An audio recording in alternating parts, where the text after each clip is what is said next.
Jusqu'où ira Donald Trump pour gagner cette guerre? Le président américain a ciblé un site stratégique vital pour l'Iran, l'île de Karg.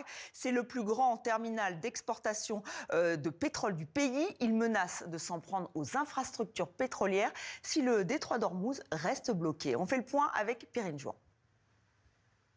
Jusqu'ici, elle était considérée comme intouchable. La très stratégique île de Karg, principal hub pétrolier de l'Iran, a été frappée vendredi soir par les États-Unis. Au moins 15 explosions ont été entendues. Donald Trump affirme que les cibles militaires ont été détruites et menace d'aller plus loin. J'ai choisi de ne pas détruire les infrastructures pétrolières de l'île. Cependant, si l'Iran ou quiconque d'autre venait à faire quoi que ce soit pour entraver le passage libre et sûr des navires dans le détroit d'Ormuz, je reconsidérerai immédiatement ma décision. Située au nord du golfe Persique, l'île de Karg abrite des réservoirs pétroliers iraniens.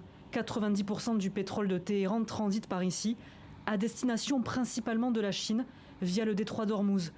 C'est la principale source de revenus du régime. En représailles, l'Iran menace de réduire en cendres les infrastructures énergétiques des États-Unis. Téhéran bloque déjà le détroit d'Ormuz, passage stratégique où transite 20% de la production mondiale d'hydrocarbures. Tout navire dont la cargaison ou l'expédition de pétrole est destinée aux États-Unis, au régime sioniste ou à leurs partenaires hostiles sera considéré comme une cible légitime. Une stratégie de pression sur Washington qui met à mal la livraison dans le monde du pétrole, dont les prix flambent. Mais les États-Unis sont bien décidés à emprunter le détroit d'Ormuz. Monsieur le Président, quand la marine commencera-t-elle à escorter les pétroliers dans le détroit d'Ormuz? Cela arrivera bientôt, très bientôt. Selon la presse américaine, les États-Unis devraient envoyer 2500 marines et 3 navires de plus en renfort au Moyen-Orient. Téhéran surenchérit, l'armée iranienne appelle les habitants des Émirats à s'écarter des ports. Des drones ont causé des dégâts près d'un site militaire américain au Koweït. Des frappes aussi en Irak. L'ambassade américaine de Bagdad a été visée par un drone à l'aube.